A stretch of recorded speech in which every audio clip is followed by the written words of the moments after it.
मेरा नाम रवि है। मेरी उम्र 40 साल है। मैं एक गांव का रहने वाला आदमी हूँ। जब मैं जवान था और तकरीबन 20 साल का था तो मुझे उस वक्त बाइक चलाने का बहुत शौक था। मैं अपने दोस्तों को लेकर अपने पिताजी की बाइक पर दूर दूर तक सैर करने के लिए चला जाता था। मैं अपने पिताजी का इकलौता बेटा था। मेरे पिता गांव के सरपंच थे, इसलिए हमारे पास रुपए पैसे की कोई खास कमी नहीं थी। मेरा परिवार बहुत इज्जतदार परिवार था। एक दिन मैं अपने दोस्तों के साथ बाइक पर जा रहा था और बहुत तेज स्पीड में बाइक चला रहा था कि तभी अचानक मेरा एक्सीडेंट एक बड़ी गाड़ी से हो गया और उस एक्सीडेंट में मेरी एक टांग खराब हो गई, जिसकी वजह से मैं बिल्कुल लाचार हो गया। उस एक्सीडेंट के बाद मैं ठीक से अपने पैरों पर खड़ा भी नहीं हो पा रहा था। इस हादसे ने मेरी पूरी जिंदगी को ही बदल कर रख दिया था। मेरे घर में मेरे अलावा मेरे माता पिता रहते थे। मेरा कोई भाई बहन भी नहीं था। हमारा घर बहुत बड़ा था और हमारे घर में बहुत सारे नौकर भी लगे हुए थे जो घर के सारे काम किया करते थे।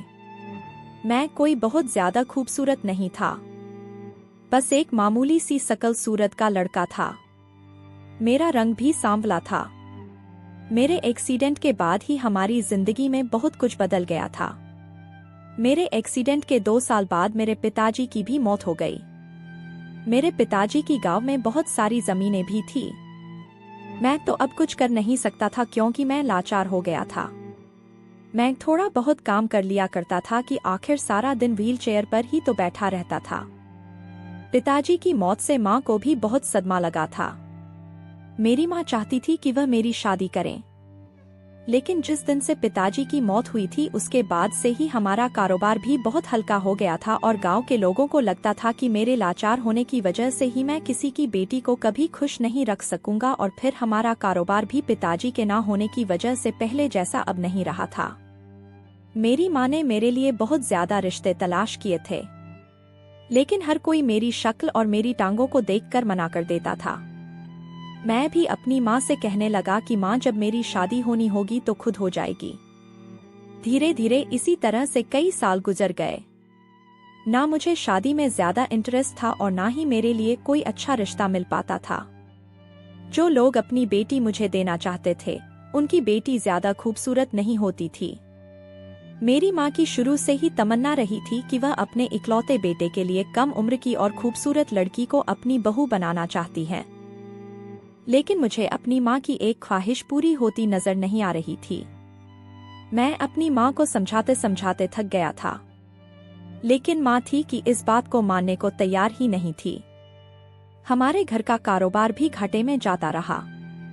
एक एक करके हमारी जमीनें भी छीन गई। दूसरे गांव के सरपंच ने हमारी जमीनों पर कब्जा कर लिया। अबले देकर हमारे पास बस यह घर ही बचा था। मेरी माँ हमेशा बीमार रहने लगी थी। कुछ तो उन्हें बीमारी ने बीमार कर दिया था और कुछ उन्हें हमारी बर्बादी ने बीमार कर दिया था, क्योंकि पिताजी के मरने के बाद से ही हमारे घर के हालात बहुत खराब हो गए थे। लेकिन शुक्र यह था कि अभी हम पर इतनी गरीबी नहीं आई थी कि खाने के भी लाले पड़ गए हो। अभी हम अपने इस बड़े से घर में रह रहे थे और देखते ही देखते मैं 40 साल का हो गया था। मेरी माँ बहुत बुढ़िया हो गई थी, लेकिन अभी तक मेरे भाग्य में शादी नहीं लिखी थी। मैंने तो अपनी शादी की उम्मीद ही छोड़ दी थी, लेकिन एक दिन अचानक कुछ ऐसा हुआ कि जिसने मेरे होश ही उड़ा दिए और मेरी खुशी के ठिकाने ना रहे। एक दिन मेरी माँ की सहेली मेरे लिए बहुत अच्छा रिश्ता लेकर आई थी कि मैं और मेरी माँ के पैर जमीन पर ही नहीं टिक रहे थे। मेरी माँ की सहेली ने उस लड़की का फोटो हमें दिखाया। वह लड़की बहुत गरीब परिवार से थी। उसके पिता किसान थे, लेकिन वह लड़की बहुत खूबसूरत थी। वह सिर्फ 20 साल की थी और गोरी चिट्ठी लंबे बालों वाली बड़ी बड़ी आंखों वाली बहुत ही खूबसूरत लड़की थी। उसका फोटो देखकर तो मैं उसे देखता ही रह गया था कि क्या यह लड़की भी मेरे भाग्य में लिखी हो सकती है। मुझे अपनी किस्मत पर यकीन नहीं आ रहा था। मेरी माँ की सहेली ने बताया कि यह बहुत गरीब लड़की है। मैं चाहती हूँ कि इसकी शादी आपके घर में आपके बेटे के साथ हो जाए, ताकि यह लड़की गरीबी की जिंदगी से निकलकर आपके घर में आकर खुश रहे। मेरी माँ ने तो फौरन लड़की का फोटो देखते ही रिश्ते के लिए हाँ कर दी थी और मैं तो शादी करने के लिए तैयार ही था। लड़की बहुत ज्यादा खूबसूरत जो थी। मेरी माँ की पहले से ही यह ख्वाहिश थी कि उनकी बहू कम उम्र की और खूबसूरत होनी चाहिए और मेरी माँ को ठीक वैसा ही रिश्ता भी मिल गया था। लेकिन कहीं ना कहीं मैं एक बात से बहुत डर रहा था, क्योंकि अभी मैं ही तो लड़की का फोटो देख रहा था। लड़की के घर वालों ने और लड़की ने तो मुझे नहीं देखा था। हो सकता है वह लोग मेरी शक्ल और मेरी लाचारी देखकर इस रिश्ते से साफ इनकार कर दें, क्योंकि अब तो मेरी उम्र भी बहुत हो चुकी है। मेरी उम्र उस लड़की से डबल थी। यह सारी बातें जब मैंने अपनी माँ की सहेली के आगे रखी तो उन्होंने कहा कि तुम बिल्कुल फिक्र मत करो बेटा, मैंने उन लोगों को तुम्हारे बारे में सब कुछ पहले ही बता दिया है। लड़की के पिता अपनी बेटी की शादी इस घर में तुम्हारे साथ करने के लिए तैयार हो गया है।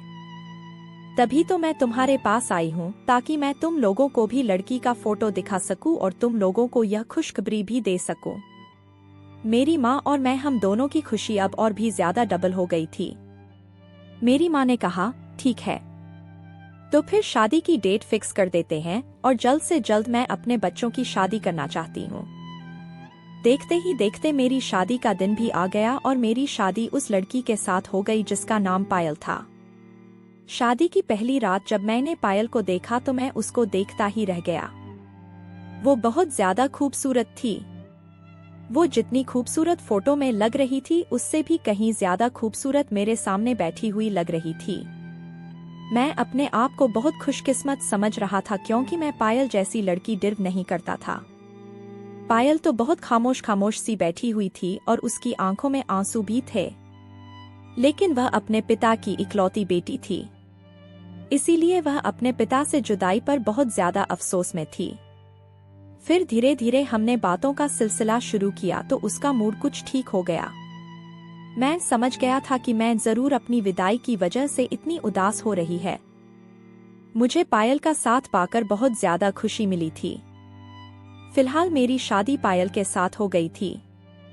मेरी शादी को अभी 15 दिन ही हुए थे कि मेरी माँ इस दुनिया से चल बसी, क्योंकि मेरी माँ बहुत बीमार हो गई थी।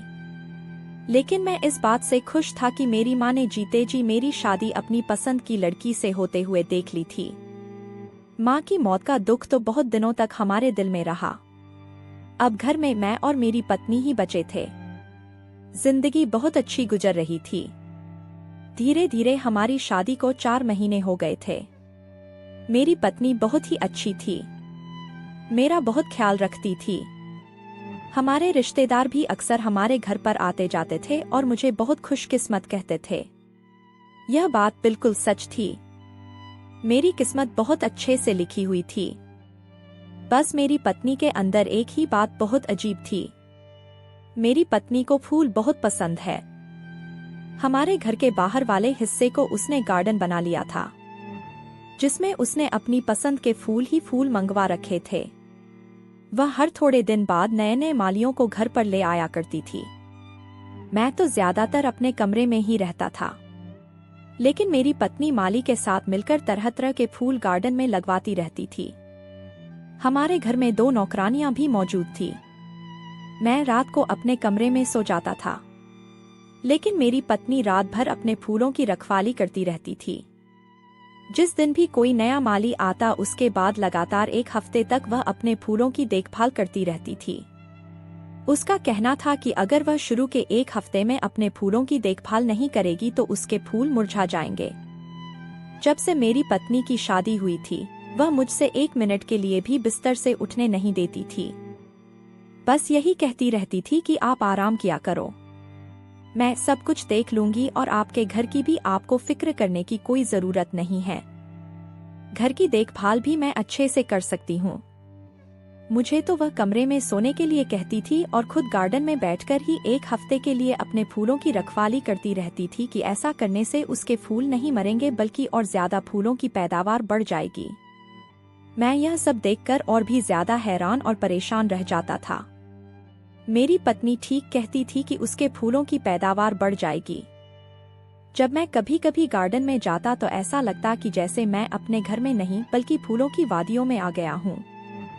मेरी पत्नी मुझसे कहती थी कि तुम कमरे से बाहर मत निकला करो और ना ही मेरे फूलों तक पहुँचा करो, क्योंकि मुझे किसी ने बताया है कि फूलों के पास मेरे और माली के अलावा कोई नहीं जा सकता। अगर कोई और फूलों के पास गया तो फूल देखकर उन्हें शर्मा जाते हैं और फिर फूल ज्यादा खिलते भी नहीं है।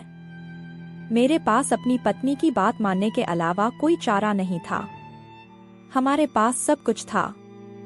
मेरे पास खूबसूरत मोहब्बत करने वाली पत्नी भी थी और इतना अच्छा घर, सब कुछ था।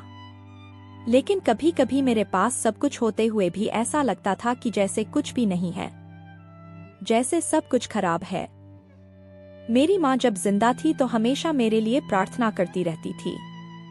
आज मुझे अपनी माँ की प्रार्थनाओं का असर दिखाई देता है, क्योंकि मेरी पत्नी इतनी अच्छी है कि शायद मुझे कभी ऐसा लगता है कि मैं उसे डिर्व नहीं करता। भगवान ने मुझे इतनी अच्छी पत्नी दी है। ऐसी किस्मत पाने के लिए तो लोग तरसते हैं। शायद इसी खुशकिस्मती और इतनी सुकून भरी जिंदगी को खोने से मैं डरता हूँ। मुझे लगता है कि कहीं मेरी इन खुशियों को किसी की नजर ना लग जाए। सारा दिन मेरा दिल बेचैन रहता था। भला कौन चाहेगा कि वह इतनी अच्छी जिंदगी से छुटकारा पाए। आज फिर से मेरी पत्नी एक नए माली को लेकर आई थी और उसने गार्डन में नए फूल लगवाए थे। वह उसके साथ मिलकर गार्डन में फूल लगवा रही थी। मैंने नौकरानी से कहा कि वह पायल को बुला दे। नौकरानी ने बताया कि मालकिन तो माली के साथ मिलकर अपने गार्डन में फूल लगवा रही हैं। मैंने फिर भी कहा कि तुम पायल को बुला लाओ, मुझे उससे कुछ काम है। पायल आई तो मैंने पूछा, आज फिर तुमने किस नए माली को बुला लिया है? तो वह मुस्कुराई और उसने मेरे पास बैठकर मेरे हाथ को पकड़कर अपने पास करते हुए कहने लगी कि मेरे प्यारे रवि जी, तुम्हें इस बारे में सोचने की जरूरत नहीं है और मैंने तुमसे कितनी बार कहा है कि यह मेरा शौक है, तो प्लीज मेरे शौक को नजर मत लगाया करो। मैंने कहा, नहीं पायल, मैं तुम्हारे शौक को नजर नहीं लग रहा हूँ, बल्कि तुम्हारा शौक तो दिन अब दिन और बढ़ता ही चला जा रहा है। तुम ना जाने कितने मालियों को घर पर लेकर आ गई हो। हर 3 दिन बाद तुम्हें हमारे घर पर एक नए माली को लेकर आ जाती हो और उसे अलग अलग तरह के फूल लगवाती हो और खुद भी साथ में लगी रहती हो। यह हाथ इन कामों के लिए नहीं बने हैं। तुम्हें फूल लगाने की क्या जरूरत है, बल्कि तुम तो खुद एक फूल हो।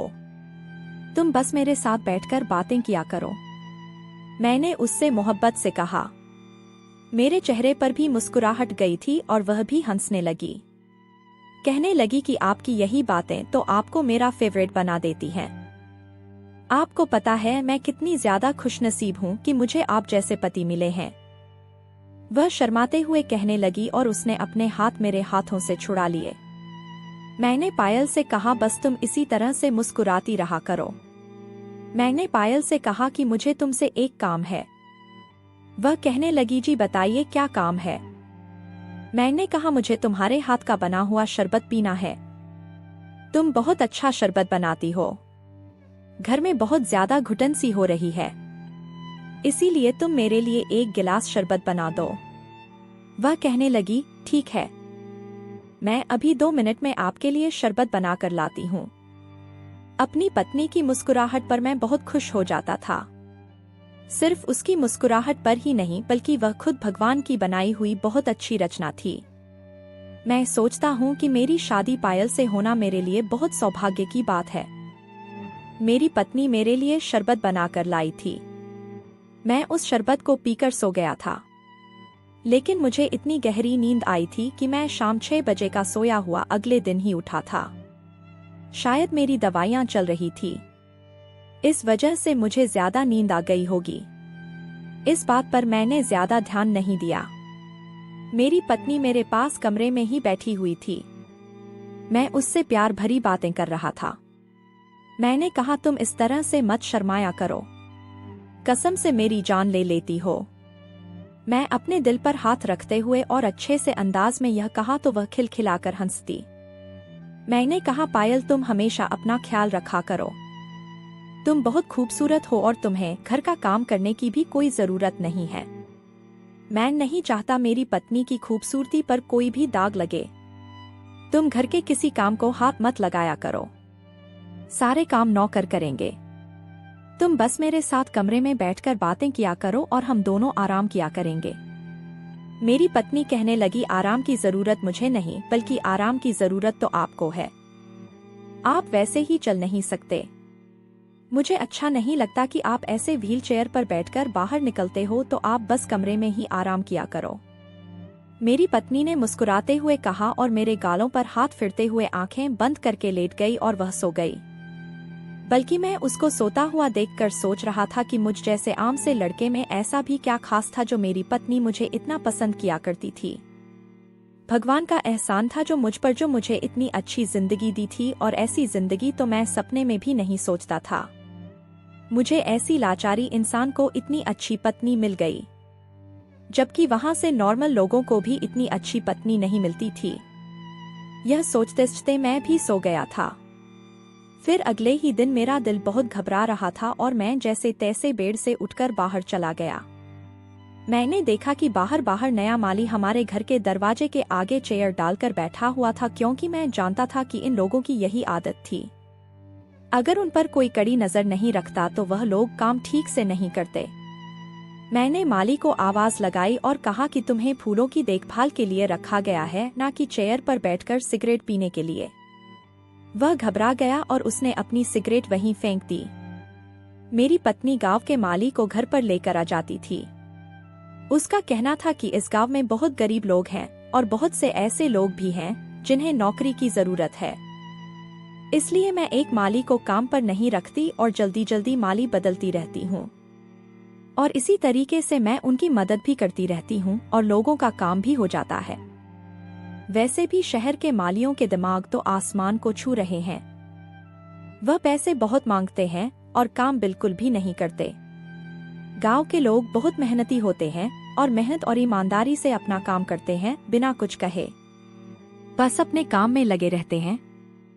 लेकिन यहाँ तो यह यहाँ बैठा हुआ सिगरेट पी रहा था। मैंने उससे कहा, सुनो लड़के, तुम्हारा नाम क्या है? वह सर झुकाकर मेरे सामने खड़ा हो गया। मेरी आवाज पर चौंक कर उसने मुझे देखा और कहने लगा, मालिक, मेरा नाम भोलू है। उसने हल्की सी आवाज में कहा। मैंने उससे कहा, फूलों की देखभाल रखना जानते हो? तो कहने लगा, जी मालिक, बिल्कुल, मेरा तो यही काम है। मैंने कहा, तो फिर यहाँ पर बैठे क्यों हो? जाकर अपना काम करो। वह गार्डन में बैठकर अपना काम करने लगा। फूलों को पानी देने लगा। फूलों की कटाई करना और बाकी जितने भी काम होते थे वह सारे काम माली ही किया करता था। बस मेरी पत्नी रात को उनकी देखभाल करती थी। माली हमारे घर पर दिन रात रहता था, क्योंकि मेरी पत्नी को अपने फूलों की फिक्र लगी रहती थी। इसलिए वह माली को रात को भी घर से जाने नहीं देती थी और नौकरानी से कहकर माली का बिस्तर गार्डन में ही लगवा दिया करती थी। सारा दिन मेरी पत्नी अपने फूलों में ही बिजी रहती थी और मैं अपने कमरे में कभी टीवी देखता तो कभी अखबार पढ़ता रहता था। मेरा दिन भी इसी तरह से गुजर जाता था। एक दिन मेरी पत्नी ने बहुत ही महंगे पौधे मंगवाए थे जिनको वह माली लगा रहा था, और मेरी पत्नी उसको काम समझा रही थी कि यह वाला पौधा इधर अच्छा लगेगा, यह वाला पौधा उधर अच्छा लगेगा, इसके फूल कितने प्यारे हैं, इसको तुमने ठीक से सेट नहीं किया है, इनमें तुम्हें शाम को पानी देना है, वगैरह वगैरह। मैं कमरे में बैठा हुआ टीवी देख रहा था। मुझे अपनी पत्नी के इस तरह से बोलते हुए और उसे खुश होते हुए देखकर बहुत ही खुशी मिलती थी, क्योंकि मेरी पत्नी का शौक था तो मैं उसको रोकता टोकता नहीं था। मैं चाहता था कि मेरी पत्नी मेरे घर में रहकर अपने सारे शौक पूरे करें। वह छोटे से घर और गरीब पिता की बेटी थी। शादी से पहले उसने अपनी किसी ख्वाहिश को पूरा नहीं किया होगा। वह अपनी ससुराल में आकर अपनी सारी ख्वाहिशों को पूरा किया करती थी। मेरी पत्नी घर का कोई काम नहीं करती थी, सारे काम नौकर किया करते थे। सारा टाइम या तो वह अपने फूलों के साथ बिताती थी और या फिर वह मेरे साथ बिताती थी। मेरी माँ के टाइम से ही मेरे घर पर नौकर काम करते थे। अब तो मेरी पत्नी को नौकरों को हुक्म देने की आदत भी हो गई थी। एक दिन मेरी पत्नी मेरे पास मेरे कमरे में आकर मुझसे बातें करने लगी और बातें करते ही करते ना जाने मैं किस टाइम सो गया, मुझे पता नहीं चला। जब मेरी आंख खुली तो अगले दिन सुबह के 6 बज रहे थे। मैंने घड़ी में टाइम देखा तो जल्दी से अपनी पत्नी को आवाज दी। वह मेरे करीब ही लेटी हुई सो रही थी। मैंने अपनी पत्नी को उठाया था। वह मुझे वॉशरूम तक लेकर गई। मैं फ्रेश हुआ। उसके बाद मैं अच्छे से तैयार हो गया।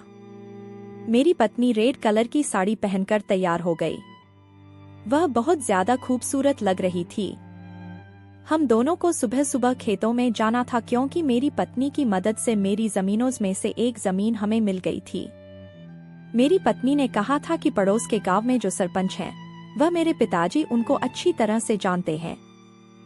मैं आपकी जमीन आपको वापस दिलवा सकती हूँ।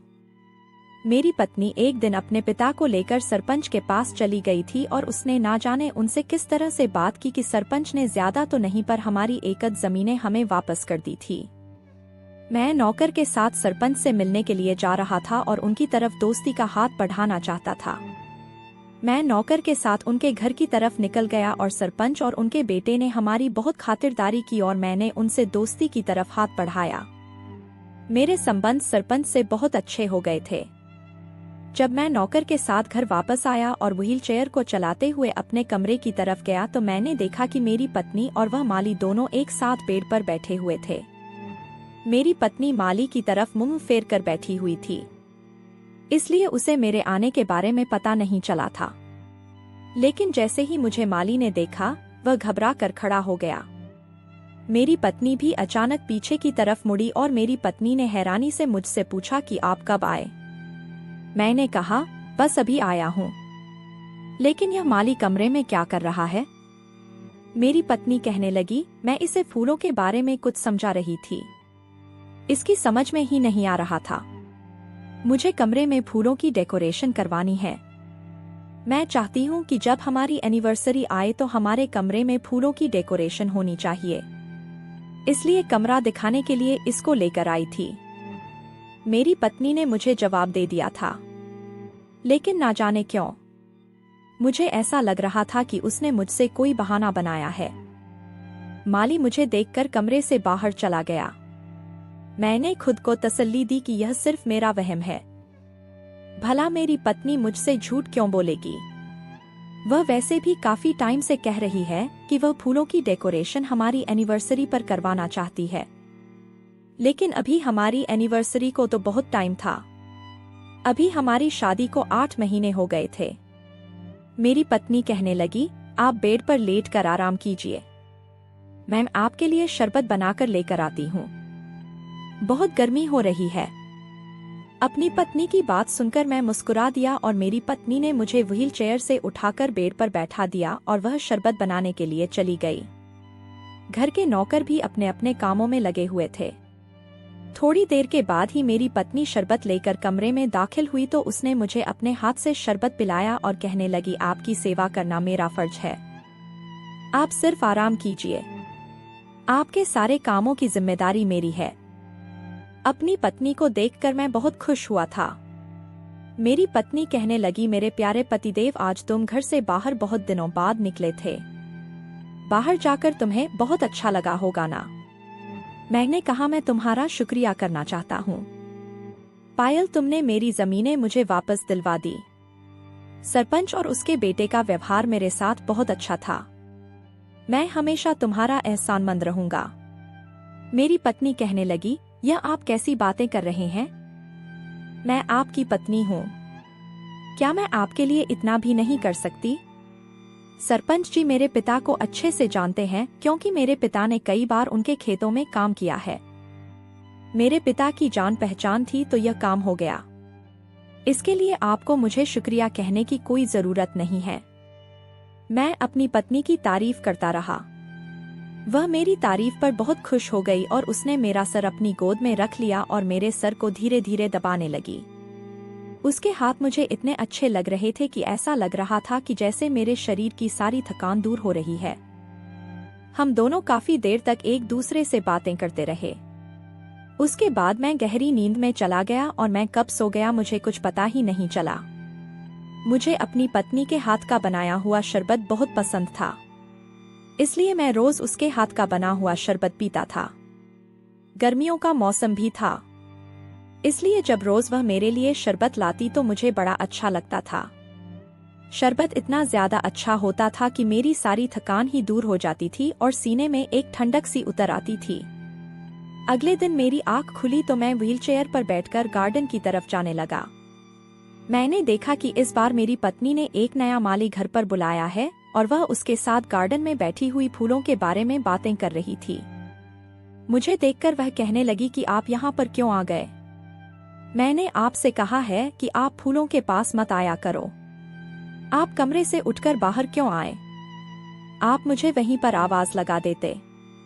मैंने अपनी पत्नी से कहा, तुमने फिर नए माली को बुला लिया। मेरी पत्नी कहने लगी, आपको पता है यह माली बहुत अच्छे फूल लेकर आया है और ताजा ताजा फूल लेकर आया है।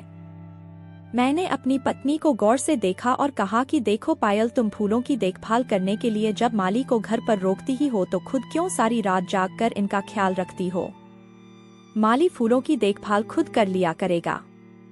तो मेरी पत्नी कहने लगी, मैं फूलों की देखभाल नहीं करती, बल्कि मैं तो रात को सो जाती हूँ और माली बगीचे में सो जाता है, और आप आज मुझसे इतने सवाल क्यों कर रहे हैं? आप तो रात को इतनी जल्दी सो जाते हैं। मुझे आपसे बातें करने का ज्यादा मौका भी नहीं मिलता। मैंने अपनी पत्नी से कहा, हाँ, पता नहीं मुझे रात को रोज इतनी अच्छी नींद कैसे आती है। मैं जल्दी सो जाता हूँ और सुबह ही मेरी आँख खुलती है। लेकिन तुम इतने सवेरे सवेरे कैसे उठ गई और यह माली इतनी सुबह ही यहाँ पर आ गया? मेरी पत्नी ने कहा कि मैं जब भी नया माली रखती हूँ तो मुझे हर नए माली को काम समझाना पड़ता है और इसीलिए मुझे सुबह सवेरे उठकर माली को जगाना होता है और फिर उसे काम समझाना पड़ता है। मैंने कहा, लेकिन कल तो दूसरा ही माली था और फिर यह कौन है? मेरी पत्नी कहने लगी, यह वाला माली कल शाम ही तो आया है। मैं आपको इससे मिलवाने ही वाली थी, लेकिन आप कल शाम जल्दी ही सो गए थे। मेरी पत्नी इतनी जल्दी जल्दी नए नए मालियों को घर पर बुलाया करती थी और मैं उसकी इस हरकत से अब बहुत ज्यादा आजीज आ चुका था। लेकिन मैं उसके चेहरे पर उदासी भी नहीं देखना चाहता था, इसीलिए मेरी उससे कुछ कहने की हिम्मत भी नहीं होती थी। वह मुझे यही कहती थी कि तुम गार्डन में मत आया करो, फूलों को नजर लग जाती है। फूल देखने के लिए सिर्फ मैं और माली ही गार्डन के अंदर आ सकते हैं। यह बात पता नहीं उसको किसने बता दी थी, और जबकि मैं फूलों के बारे में ज्यादा नहीं जानता था, इसलिए मैं खामोश रहता था और चुपचाप अपने कमरे में आ जाता था। शाम होते ही मेरी पत्नी शरबत बनाकर मेरे लिए लेकर आई थी और हम दोनों बातें करते करते ही सो जाया करते थे। आज भी जब मेरे लिए मेरी पत्नी शरबत लेकर आई तो मैंने इस बार खामोश रहना ही बेहतर समझा और शरबत पीकर बैठ गया। जैसे ही शरबत खत्म हुआ वैसे ही मैं नींद में खोने लगा। मुझ पर नींद ऐसे हावी हो गई कि जैसे मैं कई रातों से नहीं सोया था और मुझे बहुत ज्यादा नींद आने लगी थी। मैंने अपनी पत्नी से कहा कि कमरे की लाइट बंद कर दो, मैं सोने जा रहा हूँ। वह मेरे सर पर हाथ रखकर कहने लगी, जी आप आराम से सो जाइए, मैं कमरे की लाइट बंद कर देती हूँ। और मुझे पता नहीं चला कि मैं कब सो गया। जब सुबह मेरी आँख खुली तो मैं शीशे की तरफ देखा। ड्रेसिंग टेबल के सामने खड़े होकर सुबह सुबह मेरी पत्नी तैयार हो रही थी और बहुत खूबसूरत लग रही थी। मेरी पत्नी ने जब मुझे जागता हुआ देखा तो मेरी तरफ देखकर कहने लगी, गुड मॉर्निंग मेरे प्यारे रवि जी, अब आपकी आँख खुली है। मैंने कहा, पता नहीं मुझे इतनी नींद क्यों आने लगी है, पहले मुझे इतनी नींद नहीं आती थी, अब तो मुझे कुछ ज्यादा ही नींद आने लगी है और मैं रात को तुमसे बातें भी नहीं कर पा रहा हूँ। वह मेरे पास बेड पर आकर बैठ गई, कहने लगी, अरे मेरे प्यारी पतिदेव, यह हमारा ही घर है, आप अपनी नींद आराम से पूरी करो। वह हंसते हुए मुझसे कह रही थी और कहने लगी, आप जल्दी से उठो और फ्रेश हो जाओ, मैं आपके लिए नौकरानी से कहकर नाश्ता लगवाती हूँ। आपको पता है ना कि मैं आपके बिना नाश्ता नहीं करती हूँ। अपनी पत्नी की बातें सुनकर मैंने हाँ में सिर हिलाया और वह मुझे पकड़कर बाथरूम में ले गई। जब मैं नहा धोकर तैयार हो गया और उसके बाद हम खाने के टेबल पर मौजूद थे तो सामने नाश्ता रखा हुआ था जो ठंडा हो रहा था। लेकिन हमेशा की तरह मैंने मेरी पत्नी के शुरू करने के बाद ही नाश्ता शुरू किया। हम दोनों बातों में लगे हुए थे। नौकर हमारी टेबल पर चाय रखकर जा चुका था और यही बातों में मैं और मेरी पत्नी ने नाश्ता किया। मेरी पत्नी ने नौकरानी से कहा कि बाहर माली को भी जाकर नाश्ता दे दो। फिर मेरी पत्नी ने कहा, बल्कि नहीं, तुम मत जाओ, बाहर नाश्ता करने के बाद मैं खुद उसको नाश्ता देकर आऊंगी और फूलों के बारे में समझा कर आऊंगी। मैंने अपनी पत्नी की तरफ देख रहा था। मेरी पत्नी मुझसे कहने लगी, नाश्ता करने के बाद मैं आपको कमरे में ले जाती हूँ, आप आराम कर लेना। उसके बाद मेरी पत्नी मुझे लेकर कमरे में आ गई और खुद नाश्ता लेकर माली को देने चली गई। लेकिन मेरी पत्नी अपना मोबाइल कमरे में ही छोड़ गई थी। उसके मोबाइल पर किसी का फोन आ रहा था और बार बार रिंग बज रही थी। मैंने उसकी कॉल रिसीव करना ठीक नहीं समझा। पहले तो बहुत देर तक मैंने अपनी पत्नी को आवाज लगाई, लेकिन जब किसी ने मेरी आवाज नहीं सुनी तो मैंने सोचा कि मैं खुद ही जाकर पायल को मोबाइल देकर आता हूँ। शायद उसकी माँ की कॉल होगी, क्योंकि फोन बार बार बज रहा था। जब मैं गार्डन में अपनी पत्नी को मोबाइल देने गया तो मेरी पत्नी गार्डन में मौजूद नहीं थी। गार्डन में तो बल्कि कोई भी नहीं था, माली भी नहीं था। मैं अपनी व्हीलचेयर से चलते हुए गार्डन से वापस आ रहा था कि तभी अचानक मुझे गेस्ट रूम से आवाजें आने लगी, जहां से मेरी पत्नी की बातें करने की आवाजें आ रही थी। जैसे ही मैं कमरे के अंदर दाखिल हुआ, वह मुझे देखकर घबरा गई। उसका चेहरा सफेद हो गया था, जैसे कि उसने कोई भूत देख लिया हो। मैंने सीरियस होकर उससे पूछने लगा कि तुम यहाँ पर क्या कर रही हो, जबकि कमरे में माली भी मौजूद था। यह नया माली मुझे कुछ ठीक नहीं लग रहा था। तुम्हें गेस्ट रूम में क्या काम है? और यह माली कमरे में क्या कर रहा है? और तुम दोनों को यहाँ गेस्ट रूम में क्या काम है? मेरी पत्नी ने कहा कि वो माँ हमारे घर कुछ दिन के लिए रहने के लिए आने वाली है ना। तो मैंने सोचा कि माली को गेस्ट रूम दिखा देती हूँ। मुझे गेस्ट रूम की फूलों से डेकोरेशन करवानी है।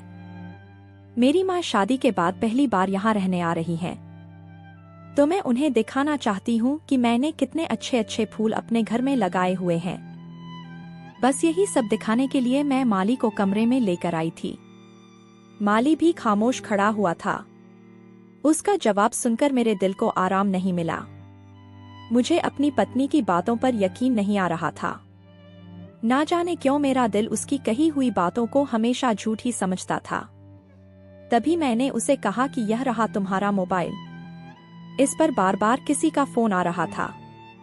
तुम अपना मोबाइल कमरे में भूल कर आ गई थी। तो वह कहने लगी, माँ का फोन आ रहा था, शायद उन्हें यहाँ पर आने के बारे में ही मुझसे बात करनी होगी। वह मुझसे बिना आंखें मिलाए हुए इधर उधर देखने लगी और फिर वहां से चली गई। माली भी वहां से चला गया था। मेरे दिल में तो अब शक आ ही गया था और मैं ना जाने क्यों माली पर ही शक कर रहा था। धीरे धीरे शाम हो गई थी और मेरा दिमाग अभी तक सुबह वाली बात नहीं सुलझा पाया था। मेरी पत्नी मेरे पास ही बैठी हुई मोबाइल इस्तेमाल कर रही थी। तभी अचानक मेरी नजर उसकी गर्दन पर चली गई। उसकी गर्दन पर बहुत अजीब तरह के निशान बने हुए थे। जहां तक कि मुझे याद था कि उसकी गर्दन पर कल तक तो ऐसा कोई भी निशान नहीं था। मैंने उससे पूछा कि तुम्हारी गर्दन पर यह कैसा निशान है, क्या हुआ है? तो अचानक उसने मेरी बात सुनकर हैरानी से अपना हाथ गर्दन पर लगा लिया और कहने लगी, वो कल फूलों की टहनी मेरी गर्दन पर लग गई थी, इस वजह से ही यह जख्म हो गया है। वह जवाब देती हुई दोबारा से मोबाइल देखने लगी। बात तो बिल्कुल ठीक है, तुम ज्यादा टाइम फूलों में ही गुजारती हो सकता है कोई टहनी लग गई होगी। वह मेरी इस बात पर मुस्कुराने लगी, लेकिन मेरे दिमाग में था कि फूलों की टहनी से ऐसे निशान कैसे बन गए हैं। मेरा दिमाग उलझने लगा था। मैंने भी टीवी ऑन कर लिया था और मैं टीवी देख रहा था। थोड़ी देर के बाद मेरी पत्नी उठकर बाहर चली गई और रात को वह मेरे लिए खाना कमरे में ही लेकर आ गई और कहने लगी, आज हम दोनों एक साथ बैठकर कमरे में ही खाना खाएंगे। मैंने कहा, ऐसा क्यों? तो वह कहने लगी, आज मैं अपने हाथ से आपको खाना खिलाऊंगी। बाहर नौकर होते हैं ना, इसलिए मुझे शर्म आती है। वह मुझे अपने हाथ से खाना खिलाने लगी। उसकी तरफ से इतना प्यार देखकर मैंने अपने आप से सवाल किया कि क्या मैं सही कर रहा हूँ? अपनी पत्नी पर शक करके क्या मेरा शक सही है या गलत? और उसका जवाब मेरे मन में कहीं पर भी नहीं मिला। बस मैं सोचता रह गया कि कहीं मैं गलत तो नहीं सोच रहा हूँ। मेरी पत्नी मुझे निवाले बनाकर अपने हाथों से खिला रही थी। ना जाने क्यों आज उसकी मोहब्बत से मुझे अजीब सा डर लग रहा था और अचानक ही घबराहट महसूस होने लगी थी। मैंने अपनी पत्नी से कहा, बस मेरा खाना हो गया। मेरा पेट भर गया है। अब तुम खा लो। तो मेरी पत्नी कहने लगी, क्या हुआ? आपकी तबीयत तो ठीक है। मैंने कहा, कुछ नहीं, बस मेरा दिल घबरा रहा है। मेरी पत्नी कहने लगी, अभी मैं आपके लिए आपका फेवरेट शरबत बनाकर लेकर आती हूँ। वैसे भी मेरे हाथ का बना शरबत पीकर तो आप बहुत खुश रहते हैं और आपको फ्रेश फ्रेश फील होता है।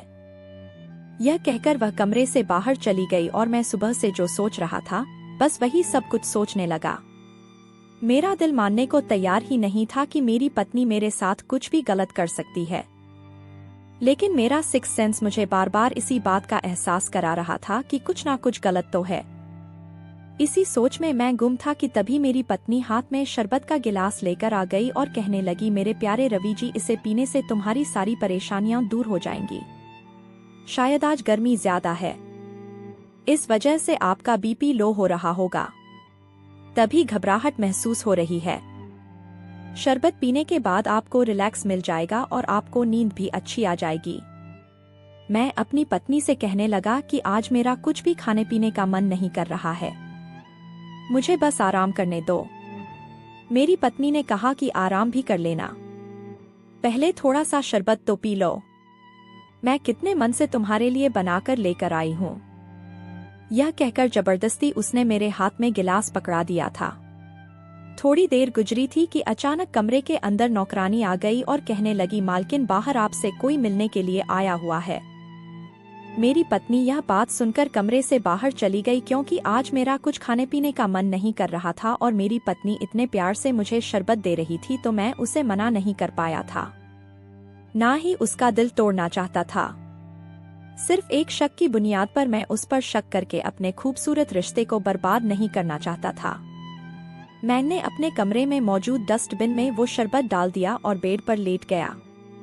थोड़ी देर के बाद मेरी पत्नी आ गई और आते ही कहने लगी, आपने शरबत पी लिया था? मैंने भी हाँ में सिर हिला दिया। तब उसने कहा कि चलो आप सो जाओ। मैंने अपनी पत्नी से सवाल किया, बाहर कौन आया था? मेरी पत्नी कहने लगी, बाहर माँ आई थी और वह चली गई है।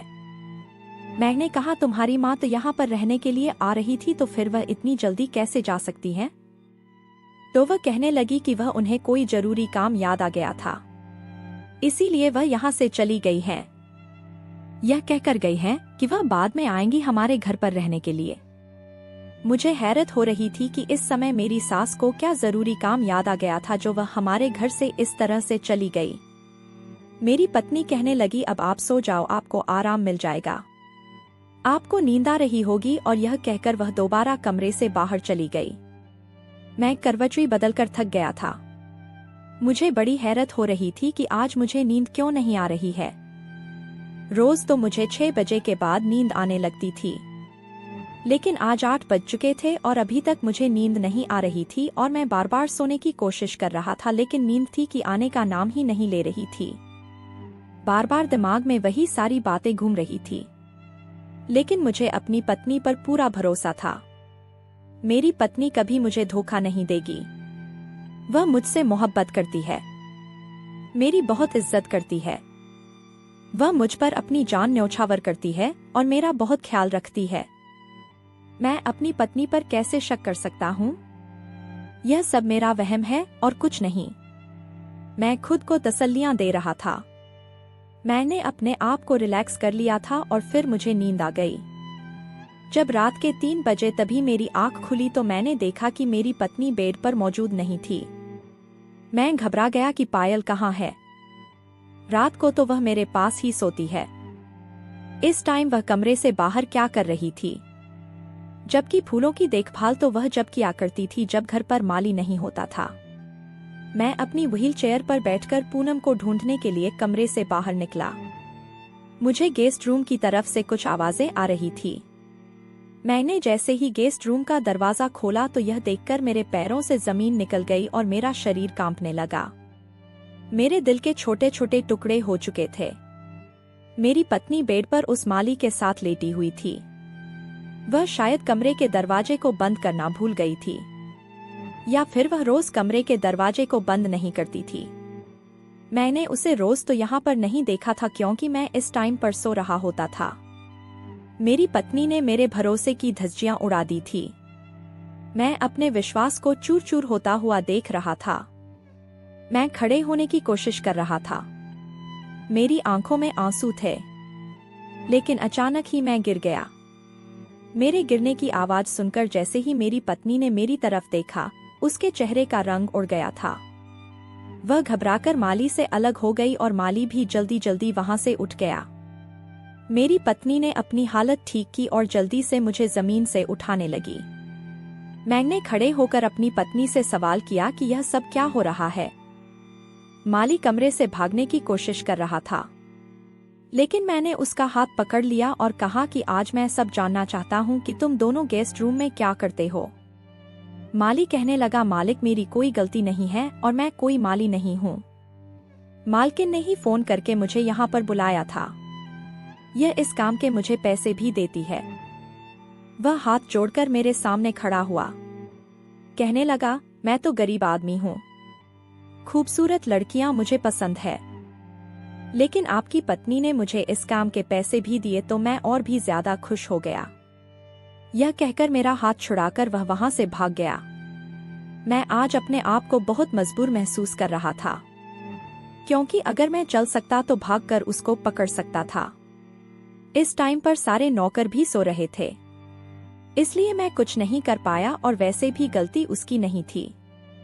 हर मर्द को खूबसूरत औरत पसंद होती है और फिर जब उसे पैसे भी दिए जाएं तो वह और भी ज्यादा खुश हो जाता है कि उसके मतलब की चीज तो उसे मिल ही रही है, साथ ही साथ उसे पैसे भी मिल रहे थे। गलती मेरी पत्नी की थी। मेरी पत्नी मेरे पैरों में गिरकर मुझसे माफी मांगने लगी। मैंने अपनी पत्नी से कहा कि तुमने मेरे साथ ऐसा क्यों किया? तुमने मेरा भरोसा तोड़ा है। मैंने तो तुम्हें दिल और जान से अपनाया था। मैं तुम्हारा पति होने पर खुद को दुनिया का सबसे खुशनसीब पति समझता था।